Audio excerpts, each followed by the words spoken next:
नमस्कार मंडळी, तुम्ही पाहताय जनसंवाद. आज जळगाव जिल्ह्यातील राजकारणात भूकंप घडलाय. एकनाथ शिंदे गटाला आणि त्यांचे जवळचे सहकारी तसेच विद्यमान मंत्री गुलाबराव पाटील यांना त्यांच्या बालेकिल्ल्यातच सर्वात मोठा धक्का बसलाय. होय, धरणगाव नगर परिषद निवडणुकीत महाविकास आघाडीने जबरदस्त मुसंडी मारली आणि गुलाबराव पाटील यांच्या प्रभाव क्षेत्रात त्यांच्या उमेदवारांचा सुपडा साफ झालाय. त्यांचे डिपॉझिट जप्त झाल्याची बातमी समोर आली आहे. शिंदे गट आणि भाजपाला जिल्ह्यातील या महत्त्वाच्या निवडणुकीत पूर्णपणे निष्प्रभ केलं गेलंय. जिथे MVAने प्रत्येक जागेवर विजय मिळवून ऐतिहासिक पराक्रम गाजवला. शिवसैनिक आणि महाविकास आघाडीच्या कार्यकर्त्यांनी गुलाल उधळून बाळासाहेब ठाकरे आणि उद्धव ठाकरे यांच्या नावाच्या घोषणांनी परिसर दणाणून सोडला. हा विजय जनशक्तीचा आणि ठाकरे निष्ठेचा मोठा पुरावा ठरलाय. हे धक्कादायक निकाल जळगाव जिल्ह्यातील सहकारी क्षेत्रात आणि स्थानिक राजकारणात शिंदे भाजपाचा प्रभाव कमी होत असल्याचं स्पष्ट संकेत देत आहेत. कारण या निवडणुकीला केवळ सोसायटीची नव्हे तर राजकीय शक्तीची परीक्षा मानली जात होती. गुलाबराव पाटील यांनी आपल्या बालेकिल्ल्यात विकास आणि हिंदुत्वाच्या नावानं मंत्रिपद मिळवलं, पण जनतेनं त्यांच्या विरोधात मतदान करून गद्दारीला धडा शिकवला. MVAनं शेतकरी, बेरोजगारी, महागाई आणि सहकारी भ्रष्टाचारासारख्या मुद्द्यांवर आक्रमक प्रचार केला आणि त्याचा थेट फायदा मिळवला. आता या पराभवामुळे गुलाबराव पाटील यांच्या नेतृत्वावर मोठे प्रश्नचिन्ह उभे राहिले आहेत. जिल्ह्यातील राजकीय समीकरणं पूर्णपणे बदलली आहेत आणि पुढील पंचायत समिती, जिल्हा परिषद तसेच इतर छोट्या मोठ्या निवडणुकांसाठी हा निकाल निर्णायक ठरणार आहे. नेमकं काय झालं हे सविस्तर बघण्याआधी चॅनलवर जर तुम्ही नवीन असाल तर चॅनल सबस्क्राईब करून बेल आयकॉन प्रेस करा. म्हणजे रोज नवनवीन राजकीय तसेच इतर घडामोडी तुम्हाला बघायला मिळतील. तर आपण सुरुवात करणार आहोत की नेमकी कोणती निवडणूक होती ज्यामध्ये ठाकरे गट आणि महाविकास आघाडीने भाजप शिंदे गटाचा सुपडा साफ केलेला दिसत आहे. यामध्ये जळगाव जिल्ह्यातील राजकारणाला हादरवणारी आणि अत्यंत महत्त्वाची बातमी तसेच निकाल समोर आलेला आहे. या निवडणुकीमध्ये गुलाबराव पाटलांचं डिपॉझिट जप्त झालेलं आहे.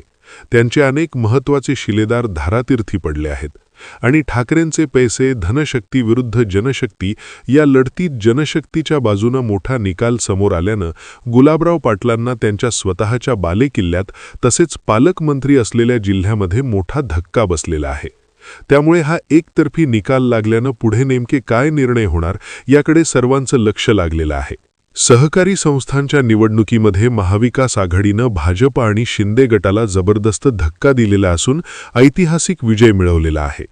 तब्बल 42 जागा महाविकास आघाडीनं जिंकले असून शिंदे गटाला एकाही जागेवर विजय मिळवता आलेला नाही. त्यामुळे जिल्ह्यातील राजकीय समीकरणं पूर्णपणे बदललेली दिसत आहेत.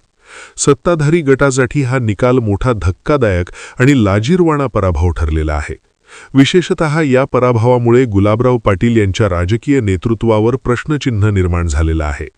जळगाव जिल्ह्यातील सहकारी क्षेत्रात भाजप शिंदे गटाचा प्रभाव कमी होत चालल्याचे स्पष्ट संकेत या निकालातून मिळालेले आहेत. सहकारी संस्था निवडणूक ही केवळ सोसायटीची निवडणूक नसून ती प्रत्यक्षात राजकीय शक्तीची परीक्षा होती. भाजप आणि शिंदे गटाने ही निवडणूक प्रतिष्ठेची केली होती, मात्र निकालानं त्यांच्या सर्व गणितांवर पाणी फिरले.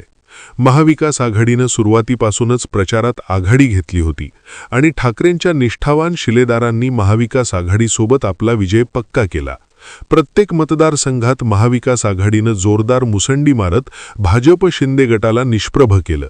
मतमोजणीच्या प्रत्येक फेरीत महाविकास आघाडीची आघाडी वाढत गेली आणि अखेर निकाल जाहीर झाला, ज्यामध्ये भाजप शिंदे गटाला एकही जागा मिळाली नाही. हा निकाल केवळ आकड्यांचा खेळ नसून जनतेच्या मनातील राजकीय संदेश असल्याचं राजकीय विश्लेषक सांगत आहेत. गुलाबराव पाटील यांना मोठा धक्का बसल्यानंतर जळगाव जिल्ह्यात शिवसैनिकांनी आनंदोत्सव साजरा केला. ज्या भागात त्यांचं राजकीय वर्चस्व मानलं जात होतं तिथेच त्यांचा पराभव झालेला आहे. सहकारी क्षेत्रात त्यांचा प्रभाव मजबूत असल्याचं बोललं जात होतं, मात्र या निवडणुकीत त्यांच्या समर्थक उमेदवारांचा दारुण पराभव झाला. स्थानिक कार्यकर्त्यांमधील नाराजी, संघटनात्मक कमकुवतपणा, जनतेचा बदलता कौल आणि ठाकरे यांच्याविषयीची सहानुभूती या सर्व कारणांमुळे गुलाबराव पाटलांचा पराभव झाल्याचं बोललं जात आहे. राजकीय जाणकारांच्या मते हा निकाल म्हणजे गुलाबराव पाटील यांच्या राजकीय ताकदीला बसलेला आत्तापर्यंतचा सर्वात मोठा धक्का आहे. भाजप शिंदे गटाचा सुपडा साफ झाल्यानं जिल्ह्यातील दोन्ही पक्षांतील अंतर्गत गटबाजी आणि वाद चव्हाट्यावर आले आहेत. महाविकास आघाडीनं ही निवडणूक अत्यंत रणनीतीपूर्वक लढवली. काँग्रेस, राष्ट्रवादी आणि ठाकरे गट एकत्र येऊन मजबूत संघटन उभं केलं होतं.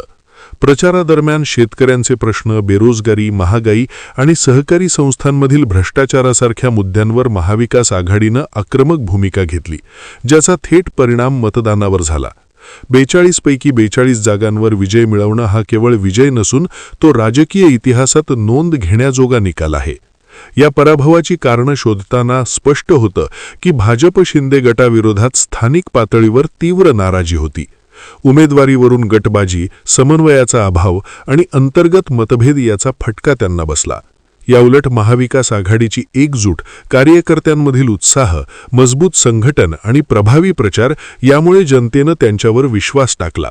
राज्याच्या राजकारणात झालेल्या उलथापालथीचा परिणाम स्थानिक पातळीवर दिसून आल्याचं स्पष्ट झालं आहे. या निकालामुळे जळगाव जिल्ह्याच्या राजकारणात नवा अध्याय सुरू झालेला आहे.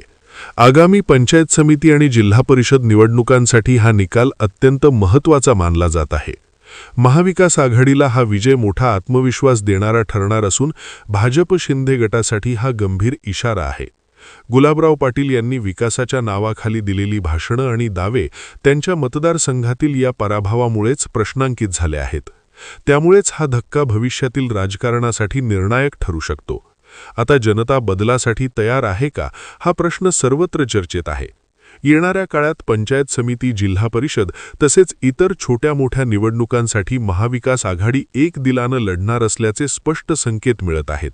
त्यामुळे मित्रांनो, तुम्हाला काय वाटतं? येणाऱ्या निवडणुकांमध्ये कोणाचा झेंडा फडकणार आहे? तुमची प्रतिक्रिया कमेंट बॉक्समध्ये नक्की कळवा. आणि अशाच राजकीय घडामोडी जाणून घेण्यासाठी आपल्या जनसंवाद चॅनलला सबस्क्राईब करा. धन्यवाद.